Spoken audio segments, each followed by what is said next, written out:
लगाते हैं, शर्मा भी लगाते हैं, तिवारी भी लगाते हैं, मिश्रा भी लगाते हैं, पाड़े भी लगाते हैं। ये जातवाद नहीं है। आज एक तरफ हमारा अगर निमंत्रण होता है, भोजन करने के लिए जाते हैं बफर सिस्टम में, भोजन किसने बनाया क्या पूछते हैं, हमारे बगल में किसने रोटी उठाई क्या पूछते हैं, हम साथ में भोजन करते हैं, किसी की जात नहीं पूछते।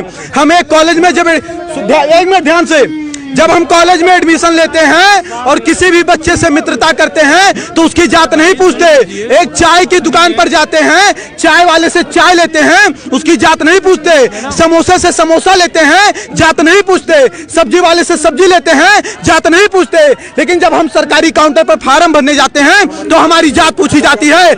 हम पाड़े हैं तो 500 देंगे और हम पासवान हैं तो 50 रुपया देंगे, फिर चाहे पापा देंगे, फिर चाहे पासवान रामविलास पासवान का लड़का हो और फिर पांडे चाहे मनरेगा में काम करने वाले का लड़का हो। जातवाद कौन कर रहा है?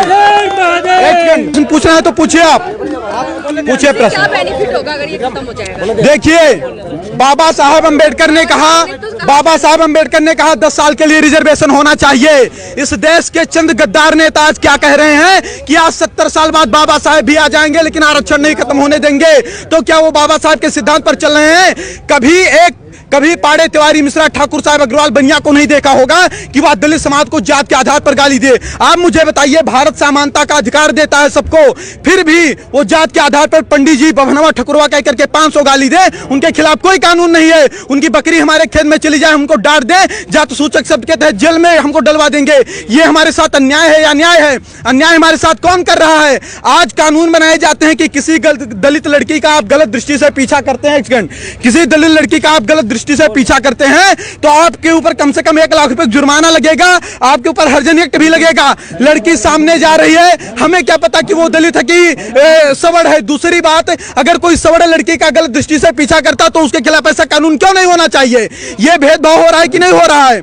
आज मैं स्वयं 8वीं क्लास में पढ़ता था, मैं 1.5 साल का था, तभी हमारे पिताजी खत्म हो गए थे। 300 रुपया फीस जमा करना था, गुरुजी ने कहा बेटा नहीं जमा करोगे नाम काट देंगे। हमें फीस जमा करना था।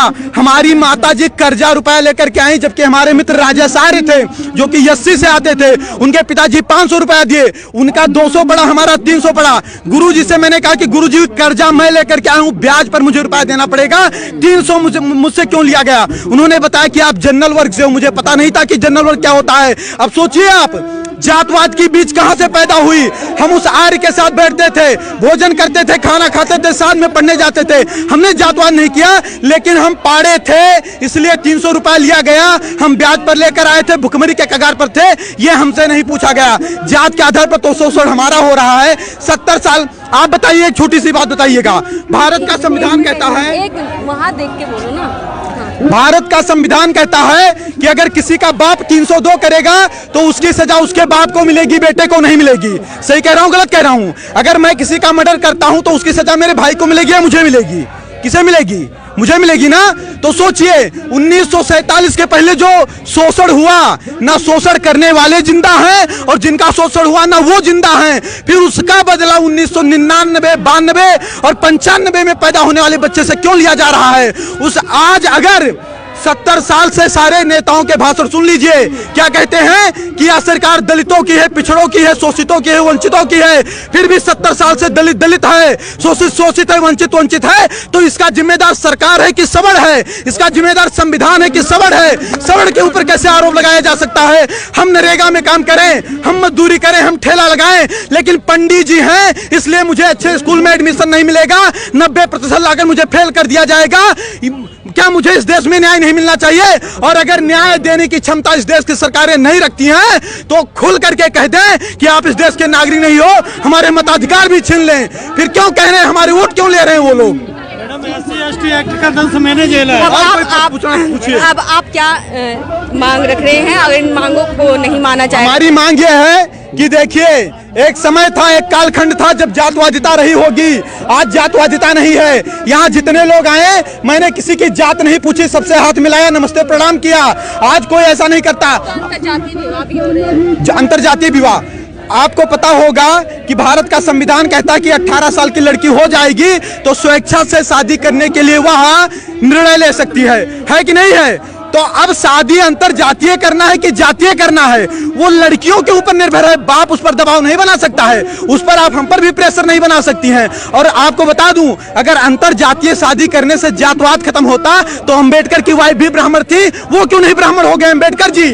वो दलित के दलित क्यों रह गए? रामविलास पासवान ब्राह्मण क्यों नहीं हो गए?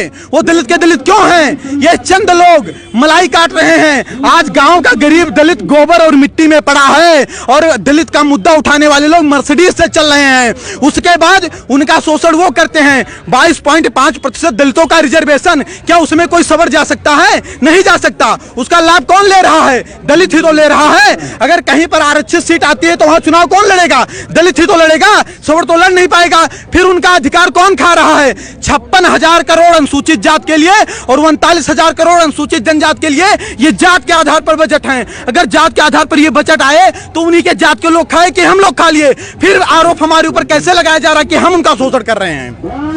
ठीक है, और कोई बात हो तो बताइए। हम ये बताना चाहते हैं, देखिए हमारी सरकार से, देखिए हम इस देश के नागरिक हैं, हमने कभी तोड़ फोड़ नहीं किया, हमने कभी किसी का विरोध नहीं किया। हमने एक सेकंड बोलने नहीं दीजिए ना, 1 मिनट रुक जाइए, 1 मिनट रुक जाइए, कुछ बोलने दीजिए ना। हमने कभी सरकार के खिलाफ आवाज नहीं उठाई, हमने कभी तोड़ फोड़ नहीं किया, हमने बस नहीं जलाए, हमने ट्रेन नहीं फूकी। हमारी मांग हमेशा शांति से रही है। बाप दादा देश के लिए, धर्म के लिए लड़ते लड़ते मर गए, उनके बच्चे आज सिस्टम से लड़ करके मर रहे हैं। 2 लाख ब्राह्मणों के जनेऊ तोड़वा दिए गए, गर्दनें कटवा दी गई। 12-12 साल के राजपूत बच्चे, उनकी माएं तिलक लगा करके युद्ध क्षेत्र में भेज देती थी, तब हमारा धर्म बचा। हम देश और धर्म के लिए लड़ते लड़ते मर गए, हमारे बाप दादा मर गए, आज हम सिस्टम से लड़कर मर रहे हैं। क्या इसीलिए लड़कर मरे थे? हमारी मांग है कि राष्ट्रीय स्वर्ण आयोग का गठन हो, सभी में गरीबी होती है, जात के आधार पर आरक्षण न होकर आर्थिक आधार पर दीजिए और SC/ST एक्ट में जांच की व्यवस्था हो। क्योंकि अगर हमें अधिकार नहीं है जात सूचक शब्द के तहत किसी दलित को गाली देने की, तो किसी दलित को भी अधिकार नहीं होना चाहिए कि जात सूचक शब्द के तहत हमें गाली दें। बार बार कहते हैं 5000 वर्ष से शोषण किए हो, तुम यूरेशिया से आए हो, यूरेशिया चले जाओ। क्या इनके बाप का देश है? अगर इनके बाप का देश है तो मंगल पांडे जब गोली चला रहे थे तब कहाँ चले गए थे लोग? कहाँ चले गए थे लोग?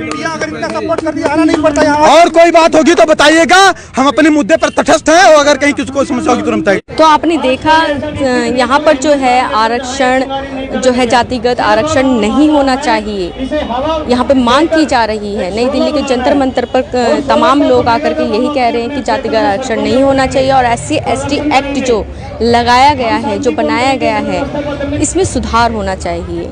क्यों है कि इन सब चीज़ों को जो है सरकार इस पे सुनवाई करे, इस पे संज्ञान ले, जो ये मांग रहे हैं। और जेठेरी जी जो है रामलीला मैदान में उनका आमरण अनशन चलता रहेगा। जो इनकी मांगे हैं वह पूरी होनी चाहिए। इन्हीं मांगों के